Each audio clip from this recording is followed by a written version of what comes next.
तो दोस्तों चलिए हम लोग समझते हैं आज कि बीटीयूपी का कॉपी कैसे लिखा जाए जिससे एग्जामिनर खुश हो जाए और हमें फेल ना करे, कम से कम 20 नंबर दे दे जिससे हमारा पासिंग मार्क मिल जाए। तो हमारे पास है फिजिक्स सेकेंड का पेपर है। तो पहला क्वेश्चन पढ़ते हैं, ट्रांजिस्टर क्या है और इनके प्रकार एवं अनुप्रयोग बताइए। तो सबसे पहले मान लेते हैं ये हमारी बीटीयूपी की कॉपी है। तो सबसे पहले हमको ये करना होगा कि एग्जामिनर की साइकोलॉजी समझते हैं। एग्जामिनर भी ये नहीं चाहता है कि हम किसी बच्चे को फेल करें, क्योंकि वो जब आप एकदम ही गलत लिखेंगे तब वो मजबूरी में फेल करता है। क्योंकि अगर आरटीआई लगा के आप कॉपी मंगाते हैं फिर कोर्ट में लेके जाते हैं तो उसको फंसने का डर होता है, इस कारण से।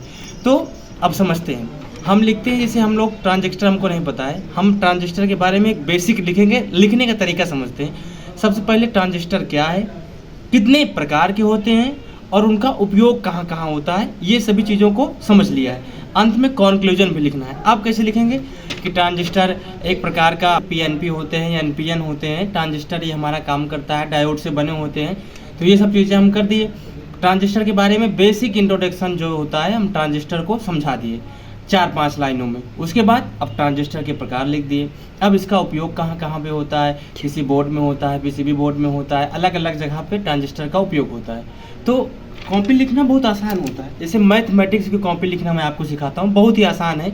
अगर आप मैथ सेकेंड को बहुत अच्छे से नहीं पढ़े हैं और चाहते भी हैं कि पास हो जाएं, मैं हालांकि ऐसा अपनाया था, मुझे समाकलन बहुत कम आ रहा था उस समय, फिर भी मैंने कुछ दिमाग लगा के उसको ये बताया एग्जामिनर को कि भैया मैं पढ़ा हूँ, बस ये सवाल मुझसे नहीं आ रही है। तो एग्जामिनर को मजबूर कर दो नंबर लेने के लिए।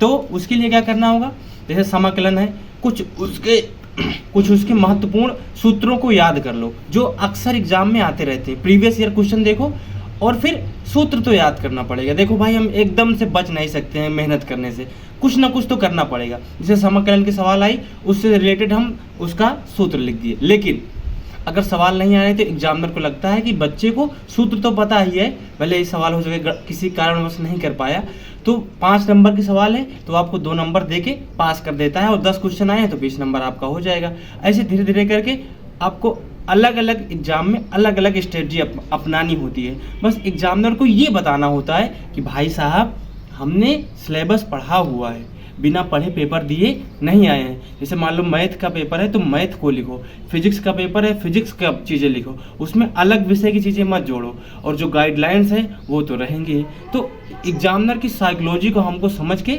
एग्जामिनर से नंबर लेना है, और ये बहुत ही आसान होता है। आपको ज़्यादा इधर उधर की चीज़ें घुमाना नहीं है, क्योंकि वो कॉपी चेक करता है। फॉर एग्जाम्पल मान लो मैं ही हूँ एग्जामिनर, तो मेरी क्या मानसिकता होगी कि भाई बच्चा लिखा है, इसकी कॉपी चेक करते हैं और इसको अच्छा नंबर दे देते हैं। और अच्छा नंबर क्यों, जैसे कुछ लोग कहते हैं कि पैसा कमाता है। हाँ, बोर्ड पैसा कमाता भी है, ये भी बात सही है, लेकिन हम ऐसे आरोप नहीं लगा सकते हैं। लेकिन जब आप कॉपी बहुत अच्छे से लिखे रहेंगे, मान लेते हैं 10 पन्ने की, 15 पन्ने की, जो भी लिखे, और उसमें से कुछ चीज़ें सही भी हैं, तो एग्जामिनर जो होता है वो डरता भी है, उसके मन में डर भी होता है कि कहीं मैं फेल कर दिया तो मैं फंस जाऊंगा। इस कारण से कॉपी लिखने का तरीका यही है कि ट्रांजिस्टर क्या थे उसको लिखें 4-5 लाइनों में, और फिर उसके प्रकार, उसके अनुप्रयोग, अंत में कॉन्क्लूजन लिख दो, सब चीज़ों का सार 1-2 लाइनों में। तो ऐसे आपकी कॉपी लिखनी आसान हो जाएगी। और मैं एक फ़ोटो भी लगा दूंगा बगल में ही कि कैसे लिख के उत्तर लिखा जाता है, तो उसको आपको प्रॉपर समझ में आ जाएगा।